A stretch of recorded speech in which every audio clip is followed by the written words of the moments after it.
द्वयम परोपकारस्य पुण्याय पापाय परिपीडनम। It means कि जो महर्षि वेदव्यास से एक बार किसी ने पूछा कि 18 पुराणों का सार क्या है, तो उन्होंने कहा कि 18 पुराणों में सिर्फ 2 ही वचन हैं। तो वो कौन कौन से वचन हैं? एक तो परोपकार या दया करना या सेवा करना ही पुण्य है, एवं दूसरा वचन जो था वो है दूसरों को कष्ट देना, पीड़ा देना ही पाप है। इट मीन्स जो अपन बार बार कहते रहते हैं ना कि दूसरों की सेवा करना चाहिए, मानव सेवा का कार्य करना चाहिए, तो इसी धार्मिक भावना को लिए हुए जो रेड क्रॉस सोसाइटी का आज अपन यहाँ प्रोग्राम करने जा रहे हैं, वो किस लिए होता है? मानव सेवा के कार्य के लिए ये संस्था चलाई जाती है। तो respected principal ma'am, my dear friends and students, so today we are conducting first aid training program organized by Red Cross. The Indian Red Cross Society is voluntary humanitarian organization to protect human life and health based in India. It is a part of the International Red Cross Society. बच्चों, जैसे अपन बार बार कहते हैं दया दया सब मानव सेवा बिना दया कहाँ से होए। इट मीन्स हम कहते तो रहते हैं कि जीव पर दया करना चाहिए, है ना, छोटे छोटे जीवों पर मानव की सेवा करना चाहिए, पर हमें असली में इसका मीनिंग पता ही नहीं। लेकिन जो सूक्ष्म जीव हैं, माइक्रो ऑर्गेनिज्म जिसको अपन बायो में पढ़ते हैं, उनको भी हमें कैसे उनको प्रोटेक्ट करना चाहिए, या हमारी सोसाइटी में जो गरीब लोग हैं, असहाय लोग हैं, उनकी सेवा कैसे करनी चाहिए, वो इम्पोर्टेंट है। वो ही सबसे मेन दया है कहने के लिए। जो मैंने आपको बोला, ऐसे ही जो रेड क्रॉस सोसाइटी है, ये असहाय घायल सैनिकों नागरिकों की रक्षा करना इसका मेन एम है रेड क्रॉस सोसाइटी का। बच्चों, सेकेंड वर्ल्ड वॉर के टाइम जो घायल सैनिकों की बिना पक्षपात के सहायता एवं उपचार करने के लिए रेड क्रॉस जैसी जो सोसाइटी हैं उनका जन्म हुआ था। इसकी स्थापना हेनरी ड्यूनेंट ने की थी। मैं जो ये वर्ड्स यहाँ पर बोल रही हूँ, फाउंडर हैं रेड क्रॉस सोसाइटी का, जो इंडियन रेड क्रॉस सोसाइटी का जो अपना हेड क्वार्टर है, इसके जो हेड ऑफ द डिपार्टमेंट हैं, इनके नेम आप नोट करेंगे। लास्ट में मैं आपसे इनमें से ही क्वेश्चंस पूछूंगी, राइट। तो जो रेड क्रॉस सोसाइटी जैसी संस्थाओं को जन्म देने वाले जो थे, मतलब इनकी जो स्थापना की थी वो हेनरी ड्यूनेंट ने की थी। इसीलिए इनके जन्मदिन के उपलक्ष्य में 8 मई को मानव सहायता के अभूतपूर्व योगदान देने के लिए रेड क्रॉस डे जो है सेलिब्रेट किया जाता है। इट मीन्स जो रेड क्रॉस डे है वो कब सेलिब्रेट किया जाता है? 8 मई को, right. Red Cross Society is providing relief in time of disaster, emergencies and promotes health and care. The Indian Red Cross Society's headquarters in New Delhi, and head of the Indian Red Cross Society, Dr. Mansukh Mandavia, Honorable Chairman of IRCS NHQ.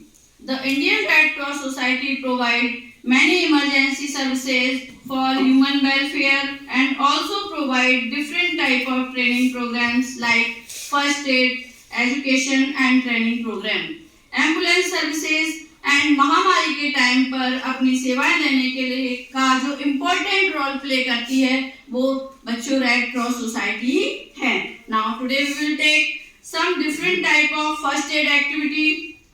For example, different type of bandaging method like knee injury, arc of foot bleeding, wrist fractures and hand injury, etc. Right? बात कर रहे हैं यहाँ पर, तो उसमें आज अपन first aid जो से रिलेटेड जो एक्टिविटीज होती हैं, या आपके घर में भी जो फर्स्ट एड बॉक्स होता है ना, उसमें सबसे पहले तो मैं आपको इंट्रोड्यूस कराऊंगी इस फर्स्ट एड बॉक्स से। इसमें क्या चीजें होनी चाहिए अपने पास अवेलेबल, ठीक है ना। वेदिका आपको एक, जो मेरे वॉलेंटियर हैं यहाँ पर वेदिका एंड मिताली, ये आपको एक एक करके फर्स्ट एड की जो बैंडेजेस हैं और भी अदर थिंग्स हैं मेडिकल इमरजेंसी से रिलेटेड, वो सब आपको यहाँ पर इंट्रोड्यूस कराएंगे। सबसे फर्स्ट आप यहाँ स्क्रीन पर भी देख सकते हैं एडहेसिव बैंडेजेस। तो इसमें आपने देखा होगा कभी कभी बहुत छोटी सी अपने को इंजरी होती है तो उस अफेक्टेड पार्ट पर डॉक्टर अपने को गॉज पैड के बाद डायरेक्टली टेप से उसको कवर कर देते हैं, क्रॉस टेप लगाकर, है ना। वो क्रॉस टेप होता है एडहेसिव बैंडेजेस। ओके, नेक्स्ट आपको दे रखा है उस पर देखेंगे आप रोलर बैंडेजेस। तो रोलर बैंडेजेस कौन सी होती है? जो अपन रैप करके बांधते हैं अपनी इंजरी वाले पार्ट पर। जैसे आपके हैंड पर कोई चोट लग गई है और आप उस पर बैंडेजिंग करना चाह रहे हैं तो कैसे करेंगे? तो उस टाइम पर अपने को ये रोलर बैंडेज काम आती है। ठीक है, इसके बाद आपको एब्जॉर्बेंट कंप्रेसिंग ड्रेसिंग्स है, ये भी अपने पास होना चाहिए। इसका गॉज पैड दिया है। तो गॉज पैड मींस क्या होता है? जो रोलर बैंडेज होती है ना, उसी का हम कुछ पार्ट कट करके उसके बीच में हम कॉटन को रख देते हैं, है ना, और उसको रैप कर देते हैं उस रोलर बैंडेज से। ये किस काम आता है? जब भी हमें चोट लगती है तो हम डायरेक्टली कभी भी कॉटन यूज नहीं करते कोई भी मेडिसिन लगाकर उस पर, है ना, कोई भी ऑइंटमेंट अप्लाई करके। हम उसके साथ गॉज पैड यूज करते हैं, गॉज पैड। क्यों? क्योंकि उसमें डायरेक्ट हम कॉटन यूज करेंगे तो वो चिपक जाएगा और जब हम उसको हटाएंगे तो हमें ही पेनफुल हो जाएगा वो, इसीलिए गॉज पैड का यूज वहां पर किया जाता है। और भी आप देखेंगे इसमें एक क्लॉथ भी होता है ट्रायंगल। जैसे कभी हमारे हैंड में चोट लग जाती है और हम उसको सीधा नहीं कर सकते तो उसके लिए हम आपने देखा होगा उसमें कि एक ट्रायंगल शेप का, या तो हम अपने घर से ही कोई क्लीन क्लॉथ लेकर ट्रायंगल शेप में यहाँ से बांध लेते हैं, आपने देखा होगा। या फिर कभी हेड पर इंजरी हो जाती है तो उसको ही हम इस तरह से रैप करके फिर बांध देते हैं, जिससे हमारी जो बैंडेज है वो इधर उधर मूव नहीं करती, राइट। ऐसे ही सीजर है, सेफ्टी पिन्स हैं, या जो है अपने पास इसमें जो सामान है डेटॉल है, और डेटॉल से सब फैमिलियर हैं। नेक्स्ट अपने पास ऑइंटमेंट है डिफरेंट टाइप ऑफ, किसी के पास घर में सोफ्रोमाइसिन हो सकता है, किसी के पास बीटाडीन हो सकती है, जो कि अपन उस इंजरी वाले पार्ट पर यूज करते हैं। नेक्स्ट अपने पास ग्लूकोज भी है, पैरासीटामोल भी है। आप देखेंगे अपने पास पुदीना राखी भी टैबलेट्स हैं। कभी आपको थोड़ा सा पेट में स्टमक पेन होता है ना, एक होता है, तो उस टाइम पर हम आपने देखा होगा पुदीना राखी टैबलेट देते हैं। या फिर आपको अचानक से स्कूल में फीवर आ जाता है तो आप मेरे पास आते हो, मैम मुझे टैबलेट चाहिए, तो मैं आपको कौन सी टैबलेट दूंगी? या आपके घर में आपके फर्स्ट एड में अवेलेबल होना चाहिए वो पैरासीटामोल अपन रखते हैं, नॉर्मल वाली, बहुत हाई डोज वाली नहीं। अपन तो क्योंकि फर्स्ट एड दे रहे हैं, बहुत कोई सीरियस कंडीशन को क्योर नहीं कर रहे हैं यहाँ पर, ओनली फर्स्ट एड के लिए अपन ये चीजें अपने फर्स्ट एड बॉक्स में घर में भी अवेलेबल होना चाहिए, राइट। अब मैंने जैसे आपको बोला कि different type of bandaging method को अपन आज सबसे पहले यहाँ पर डेमोन्स्ट्रेट करेंगे। इसमें सबसे पहले मैं लूंगी यहाँ पर, जैसे फॉर एग्जांपल आप लोगों में से जो बैंडेजिंग का मेथड है वो आप कैसे अप्लाई करेंगे वो अपन यहाँ पर आज देखेंगे। इस पर ये रिप्रेजेंट करेंगे आपको। फर्स्ट सबसे पहले अपन उसका इंजरी वाला पार्ट देखेंगे। यहाँ बैठो बेटा। उसको कोई भी पेशेंट है सबसे पहले उसको रिलैक्स मोड में लाएंगे, है ना, क्योंकि वो गिर गई, कोई भी गिरता है, हम भी घबरा जाते हैं, गिरते हैं, तो एकदम से पहले उसको रिलैक्स मोड में लाएंगे। फिर उसके जो अफेक्टेड पार्ट है उसको देखेंगे कि भाई उसको कितनी इंजरी है, छोटी मोटी है, हम उसको ड्रेसिंग कर सकते हैं तो हम उसकी ड्रेसिंग कर देंगे। अदरवाइज फर्स्ट एड देकर तुरंत हम डॉक्टर के पास उसको ले जाएंगे। हमें लगता है कि शायद स्टिचिंग वगैरह की नीड हो सकती है, तब यदि लगता है कि थोड़ी बहुत है तो हम उसको यहीं की यहीं उसकी ड्रेसिंग कर देंगे। तो सबसे फर्स्ट कॉटन में डेटॉल या सेवलॉन जो भी अपने पास क्लीनर है उससे क्लीन करेंगे यहाँ पर इस वाले पार्ट पर। और फिर यहाँ पर अपन गॉज पैड जो मैंने आपको बताया था, वेदिका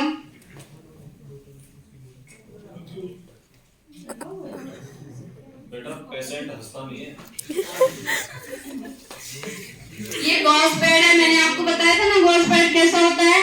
ये देख रहे हो आप, इसमें इसको हटाकर देखोगे आप, ये इसमें जो रोलर बैंडेज है उसका ये एक पार्ट है और उसके बीच में मैंने यहाँ पर कॉटन को रख दिया है और इसको ऐसे रैप कर दिया है इसको, ठीक है। अब इस पर अपन जो भी अपने पास ऑइंटमेंट अवेलेबल है घर में, सोफ्रोमाइसिन, बीटाडीन या और भी कोई, तो आप इस पर अप्लाई करेंगे, हाँ, इसको लगाकर, और जो अफेक्टेड पार्ट है, इंजरी वाला पार्ट है, उस पर इस तरह से हल्के से रख देंगे। रखकर हाथ हटाएंगे नहीं क्योंकि ये मूव कर सकता है यहाँ से जब तक हम बैंडेजिंग नहीं होगी इस पर। फिर इस पर अपन जो रोलर बैंडेज मैंने आपको दिखाई थी यहाँ पर, उस रोलर बैंडेज के थ्रू इसमें एक मिनट, इसमें जो फर्स्ट जो रोल है अपन जो रैप कर रहे हैं वो सीधा करेंगे, ठीक है ना। इसको हाँ, फर्स्ट राउंड अपन बिल्कुल सीधा लेंगे, क्यों? क्योंकि अपने को इसको स्टेबल करना है। फिर सेकंड राउंड में हम इसको क्रॉस करा यहाँ से इस तरह से लेंगे, ये देखिए। थर्ड राउंड में यहाँ से लेंगे, वापस से सीधा रोल करेंगे, फिर आप देखो थंब के साइड से अपन इसको इधर से क्रॉस करते हुए ऐसे ले जाएंगे। ये ऐसा क्यों किया अपन ने? क्योंकि अपना ये स्पेस ऐसा है प्लेस कि यहाँ से कहीं भी यदि अपन सीधा सीधा रैप कर देंगे तो मूव कर जाएगी, आप नीचे करने पर भी ये बैंडेज मूव कर जाएगी। तो इसीलिए इसको रोकने के लिए इसको क्रॉसिंग मेथड में अपन यहाँ पर जो रोलर बैंडेज को है उसको रैप करेंगे, और इसको यहाँ से जब अपने 6 या 7 फोल्ड कंप्लीट हो जाएंगे, यहाँ से कट करके इसको 2 पार्ट करके इसके, और वापस से इसको यहाँ इसको गांठ बांध देंगे इसमें। इस तरह से अपना ये जो फर्स्ट अपना मेथड है बैंडेजिंग का, यदि आपके पाम पर कभी कोई इंजरी हो जाती है या आपके छोटे भाई बहनों को या स्कूल में आपके फ्रेंड्स को, तब आप इस तरह से उसको रैप करेंगे। मतलब अब ड्रेसिंग तो सभी कर लेते हैं, लेकिन जो राइट मेथड है वो ये है। तो नी पर चोट आ गई है, ठीक है, एक ग्राउंड में प्ले ग्राउंड में खेल रही थी आप लोगों के साथ, तो आप इसको कैसे फर्स्ट एड देंगे, कैसे इस पर बैंडेज को लगाएंगे या अप्लाई करेंगे? तो वही फर्स्ट मेथड वही सभी में है कि अपन उसको क्लीन करेंगे पहले पार्ट को, क्योंकि ग्राउंड में गिरी है तो डस्ट पार्टिकल्स भी उस पर लग गए हैं, तो उसको क्लीन करना जरूरी है। फिर वहां पर अपन वही गॉस पैड को रखेंगे, ऑइंटमेंट अप्लाई करके उस पर रखकर, फिर इसमें जो बैंडेजिंग का मेथड है वो थोड़ा सा डिफरेंट है।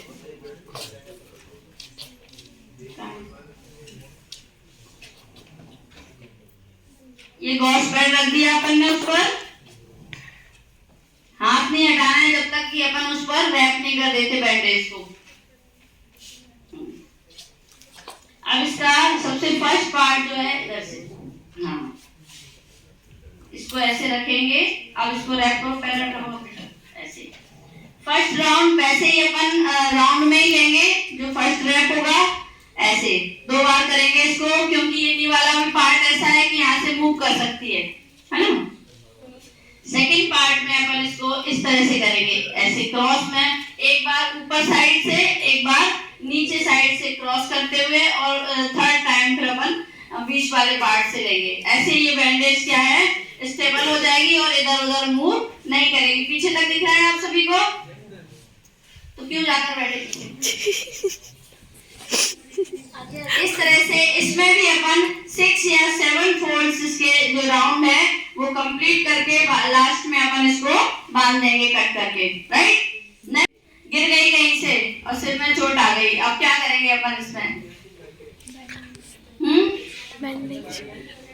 क्या करोगे आप इसमें? पट्टी तो करेंगे, पर इसका थोड़ा डिफरेंट मेथड हो जाएगा, क्योंकि बिकॉज अपने यहाँ पर हेयर्स भी हैं, तो इसको कोई इंजरी होती है तो सबसे पहले हमें उस इंजरी वाले पार्ट को प्रोटेक्ट करना पड़ेगा, क्योंकि हेयर की वजह से वहां पर इन्फेक्शन भी हो सकता है। और इन्फेक्शन ना हो इसके लिए हम क्या करेंगे, जहां पर चोट लगी है वहां के आसपास के जो हेयर्स हैं छोटे छोटे, उनको हम रिमूव कर देंगे कट करके, फिर इसके बाद उसकी क्लीनिंग करेंगे, ठीक है। क्लीनिंग करेंगे वही डेटॉल या सेवलॉन से, वापस वही गॉस पैड रखकर जो है उसकी ड्रेसिंग कर देंगे। और ड्रेसिंग का मेथड इसमें 2 टाइप से होता है, एक तो अपन इस रोलर बैंडेज से ड्रेसिंग कर देते हैं, और सेकंड मेथड जैसे मैंने आपको ट्रायंगल शेप में जो बैंडेज आती है, बहुत बड़ा एक क्लीन क्लॉथ होता है व्हाइट कलर का, आपने देखा होगा, उसको अपन यहाँ से रैप करके पीछे ले जाते हैं, और उसके जो 2 पार्ट हैं और उनको ऐसे आगे करके उसको रैप कर देते हैं, बांध देते हैं। एक तो ये मेथड होता है, और दूसरा ये रोलर बैंडेजिंग का मेथड होता है। इसको भी करके दिखाओ।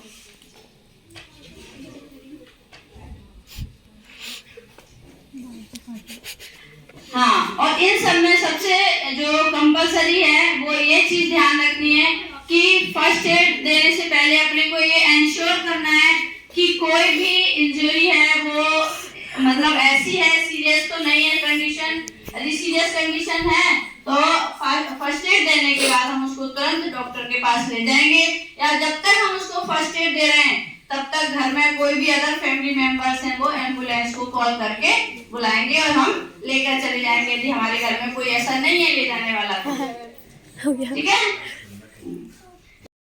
हाथ में चोट आ सकती है, मसल्स स्ट्रेच हो जाती है तो पेन होने लगता है, वहाँ उसको हम कर नहीं सकते, तो हम क्या करें करेंगे, कोई भी अपने घर में जो क्रैप बैंडेज है उसका यूज करके उस पर अप्लाई करेंगे। कैसे करेंगे? फॉर एग्जांपल इसके पैर में चोट आ गई नीचे, हाँ कोई भी ले लो,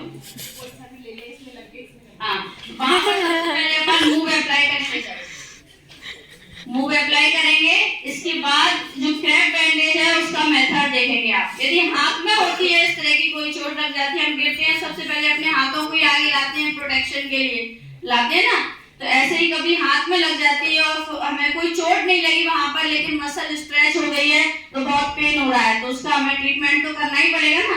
तो सबसे पहले उस पर मूव अप्लाई करके, यदि हैंड वाला पार्ट है तो रिस्ट वाला पार्ट है या, तो वहां पर हम क्या करेंगे कि जो बैंडेज भी 2 टाइप्स की आती है अपनी, एक 4 इंचेस में आती है जैसे ये है, और एक 6 इंचेस में आती है, मतलब चौड़ाई में, ठीक है ना। लंबाई तो सबकी सेम आती है, लेंथ सबकी सेम आती है, बट जो चौड़ाई में क्यों? क्योंकि ये अपना जो हाथ वाला पार्ट है वो बहुत कम होता है यहाँ पर चौड़ाई उसकी, तो हम उसको रैप करने के लिए यदि हम चौड़ी वाली ले लेंगे तो हमारी जो फिंगर्स हैं इनका मूवमेंट नहीं होगा, ठीक है ना। इसीलिए कोशिश करेंगे, नहीं है तो हम उसको फोल्ड करके लगाएंगे। ऐसा नहीं है कि नहीं है तो पहले हम लेने के लिए भागेंगे, जो अपने पास अवेलेबल है उसमें हम जो है उसको ट्रीटमेंट देने की कोशिश करेंगे, फर्स्ट एड देने की। तो आप इसको रैप करेंगे, वही मेथड आ जाएगा इस पर। आप फर्स्ट राउंड है जो बिल्कुल सीधा लेंगे रोल करके, और सेकंड राउंड में वैसे ही क्रॉस करके एक बार इस साइड से और एक बार हाँ ऊपर की साइड से, यस ऐसा। हाँ अब जब लाओगे तो आगे से लाना इसको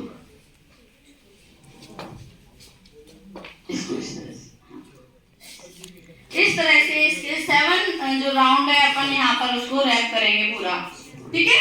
हैंड का मैंने आपको वर्बली बता ही दिया है कि कैसे करेंगे। तो ये हो गए अपने different type of bandaging method, right. अब अपन यहाँ पर नेक्स्ट मेथड लेंगे। कभी कभी बाय चांस ऐसा हो जाता है कि हाथ पर गर्म पानी या चाय गिर जाती है, या अपने छोटे भाई बहन है बहुत नोटी होते हैं, कोई चीज गैस पर रखी है उन्होंने उसको छू लिया, आप क्या करेंगे उस टाइम पर? बताइए, आप लोगों से ही पूछ रही हूँ मैं, क्या करेंगे आप लोग? ठंडा पानी डालेंगे और बर्फ लगाएंगे। गुड। यहाँ बॉयज को तो कुछ बोलना ही नहीं है, कोलगेट लगाएंगे और डॉक्टर के पास लेके जाएंगे। चैतन्य और उनको तो कुछ बोलना नहीं है ना, अश्विनी को क्या क्या फर्स्ट एड दोगे यदि आपके घर में किसी को कोई पार्ट अफेक्ट हो गया है जलकर? तो अब वो इंजरी बहुत माइनर है, आप घर पर ही फर्स्ट एड देकर उसको ठीक कर सकते हैं। तो यस, नहीं मालूम, कभी फेस ही नहीं की इस तरह की प्रॉब्लम।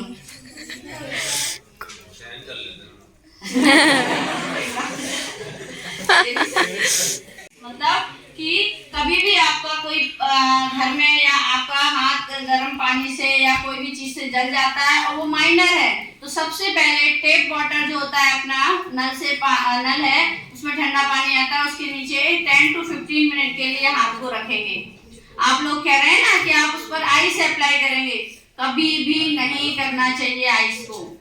क्यों? उसका रीजन ये है कि जो बर्निंग पार्ट है, अफेक्टेड पार्ट है, यदि उस पर आपने आइस का पीस रख दिया तो आपने कभी भी देखा होगा नॉर्मल प्लेस पर भी आइस को रखते ही अपने किसी भी बॉडी पार्ट पर चिपकती है थोड़ी सी, है ना, ऐसे लगता है कि वो अपनी स्किन को खींच रही है, लगता है ना। और उस टाइम पे वो बर्न हो गया है तो बहुत नाजुक हो गया है, वो ऊपर वाला पार्ट वैसे भी जल गया है, तो वो क्या होगी, वो स्किन उसके साथ निकल कर आ जाएगी, फिर आपको और ज्यादा पेनफुल कंडीशन हो जाएगी। तो उसमें अपने को आइस अप्लाई कभी भी नहीं करना है, वहां पर टेप वाटर को 10 to 15 मिनट तक या कोई भी कोल्ड वाटर है लेकर उस पर डालते रहना है। First method.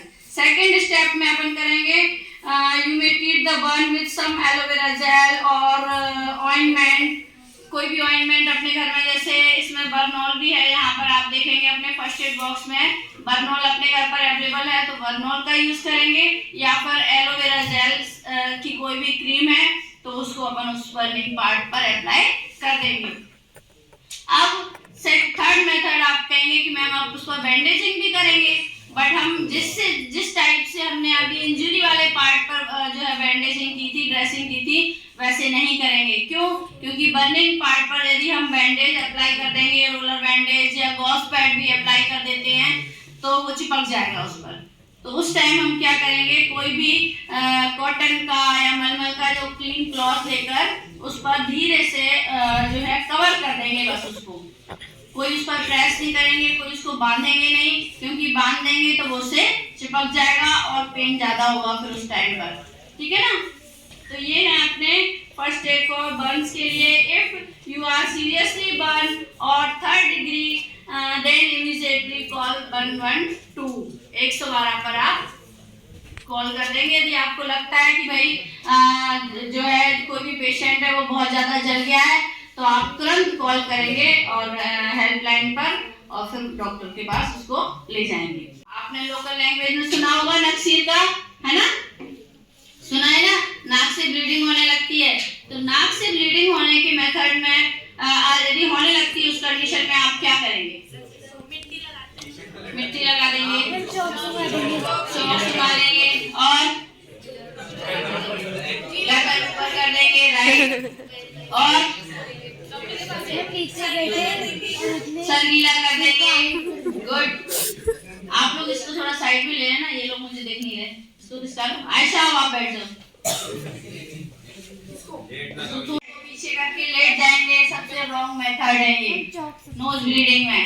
कोई चौक सुखाने से कुछ नहीं होगा वहां पर, समझिए ना?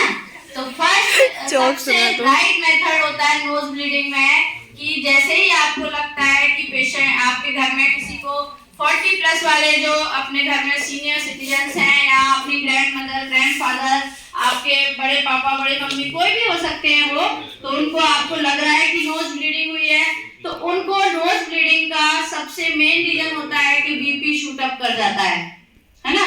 और बीपी शूट अप होने की वजह से, यहाँ बायो के ही बच्चे ज्यादा बैठे हैं, आपको पता है नोज में एक नर्व होती है जिसमें सबसे ज्यादा सर्कुलेशन फास्ट होता है, ब्लड सर्कुलेशन, और वो ब्लड सर्कुलेशन फास्ट होने की वजह से जब बीपी शूट अप करता है तो और ज्यादा फास्ट होता है। इस वजह से वो नर्व डैमेज हो जाती है। डैमेज होना मीन्स उसमें वो फट जाती है, होल हो जाता है उसमें, और उससे इतना फास्ट ब्लीडिंग होती है कि हम चाह कर भी उसको स्टॉप नहीं कर सकते। आप सोचे ना कि मैं लिटा दूंगा, तो लिटाने से क्या होगा, पूरा ब्लड है जो नोज से निकल रहा है ना अभी, वो आपके थ्रोट में जाकर, आपको मालूम है कि नोज, ईयर और थ्रोट ये कनेक्टेड होते हैं आपस में, तो जो भी यहाँ से पार्ट है वो पूरा कहाँ चला जाएगा, आपके मुंह में आ जाएगा और क्लॉटिंग हो जाएगी, उसकी मुंह से ब्लड आने लगेगा। और जो ये क्लॉटिंग हुई है ना, वो मे भी आपके विंड पाइप में जाकर उसको चॉक कर सकती है। चॉक करने की कंडीशन में आपको जानते हो आप क्या होगा, पेशेंट की डेथ भी हो सकती है यदि आपने इमीडिएट उसको ट्रीटमेंट नहीं दिलवाया तो। इसीलिए सबसे राइट मेथड होता है इसका, इसका राइट मेथड होता है सबसे, कि जो पेशेंट है उसका सबसे पहले जो हेड है वो आपके चेस्ट से उसकी चिन बिल्कुल अटैच हो जानी चाहिए, चिपक जानी चाहिए। ऐसे ले जाकर उसका सिर इतना झुका दोगे कि आप आगे की साइड।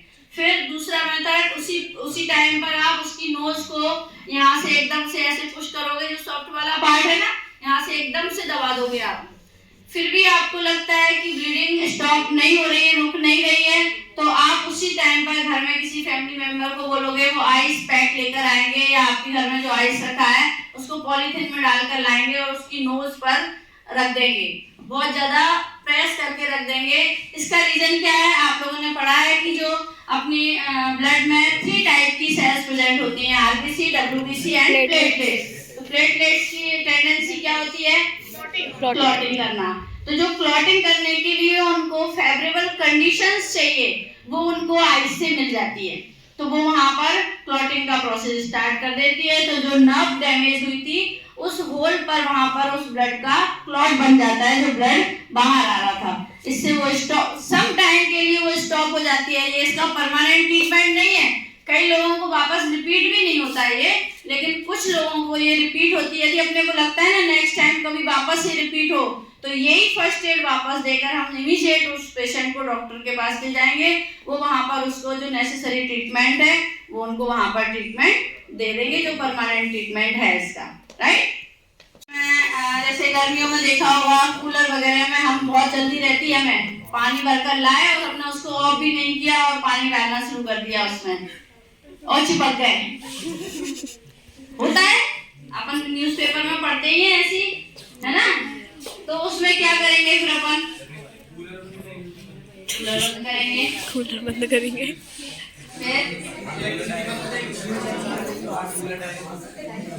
कूलर नहीं हो और कोई ऐसा स्विच हो जो मेन स्विच से ही जाकर बंद होता हो, डंडा लो और मार दो।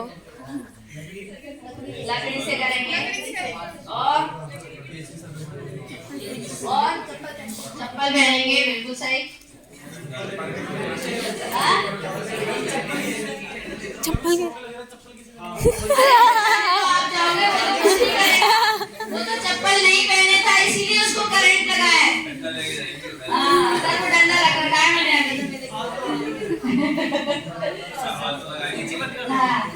सबसे पहले अपन क्या करेंगे, आप इसमें देख रहे हो कि जब भी ऐसा होता है तो सबसे पहले हम ड्राई स्लीपर पहनेंगे। जिसको करंट लग गया वो तो चिपक गया, उसका तो कुछ नहीं कर सकते हम, उसको छुएंगे तो हम भी चिपक जाएंगे, है ना। इसीलिए सबसे पहले हम ड्राई स्लीपर पहनेंगे। नहीं है स्लीपर, आप इसमें देख रहे हो कोई भी लकड़ी का, प्लास्टिक का या जो अपने न्यूज़पेपर होते हैं पास में जो भी अवेलेबल है, जल्दी से इनको अपने पैरों के नीचे रखकर और स्विच को ऑफ करेंगे।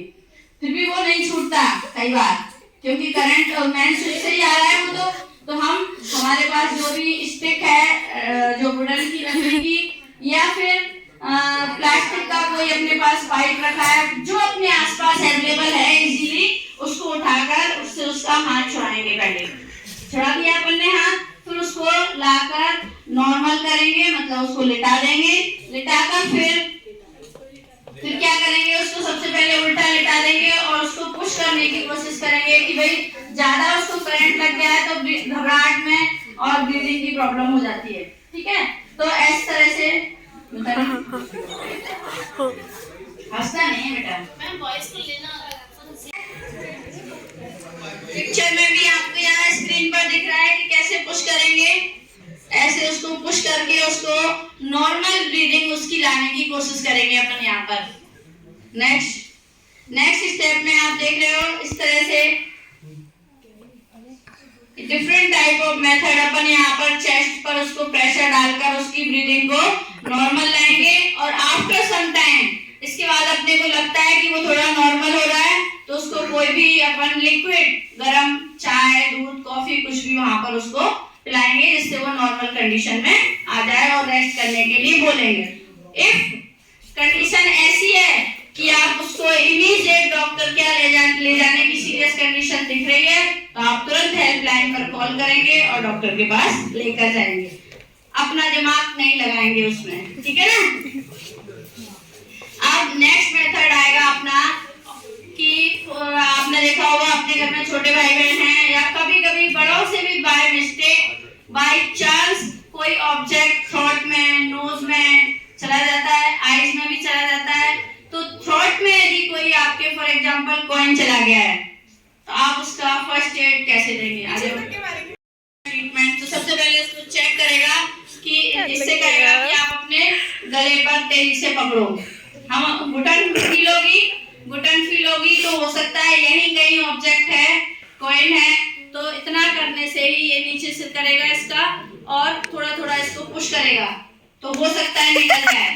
लेकिन यदि जो ऑब्जेक्ट है वो नहीं निकल रहा है इसके बाद भी, तो जो अपना डायफ्राम वाला, आप सब जानते हैं डायफ्राम का नेम, तो यहाँ मतलब चेस्ट और स्टमक के बिटवीन जो पार्ट होता है अपना, उसके मिड पार्ट पर इसको ये बहुत जोर से पुश करेगा, जिससे वॉमिटिंग जैसी फील होगी इसको और ऑब्जेक्ट बाहर आ जाएगा, ठीक है ना। फिर भी नहीं आता, इतना सब करने के बाद भी नहीं आता तो ये उसको ऐसे ऐसे पुश करेगा और पुश करने के बाद भी नहीं निकलता है तो इमीडिएट डॉक्टर के पास ले जाएंगे, राइट।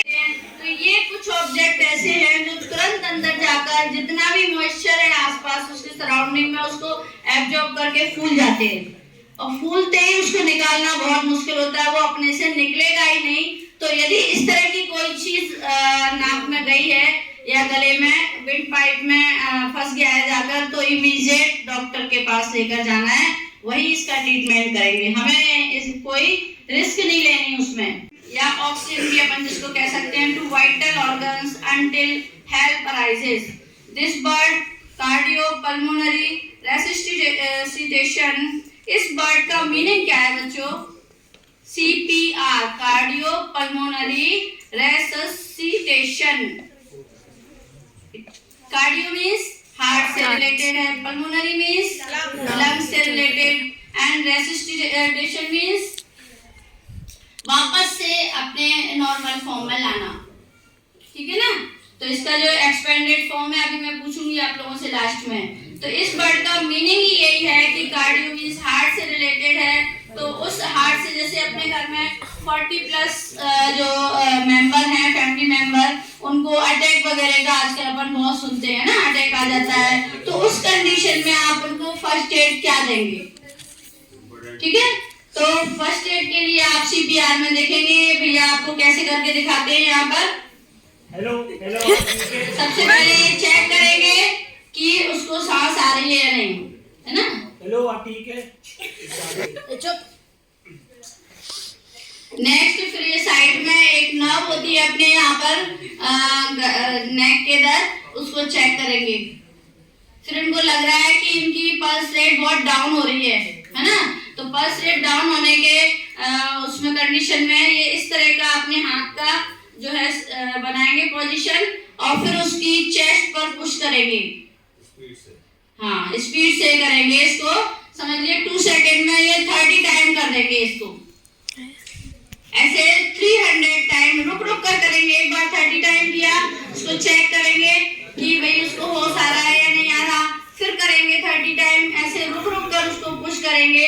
यदि वो नॉर्मल आ जाता है तो वापस उसको रेस्ट करने के लिए बोलेंगे, और नहीं आता है तो उसी टाइम में इमीडिएट घर के दूसरे फैमिली मेंबर हेल्पलाइन पर कॉल करेंगे और एम्बुलेंस से हम तुरंत पेशेंट को डॉक्टर के पास लेकर जाएंगे। राइट? तो ये अपने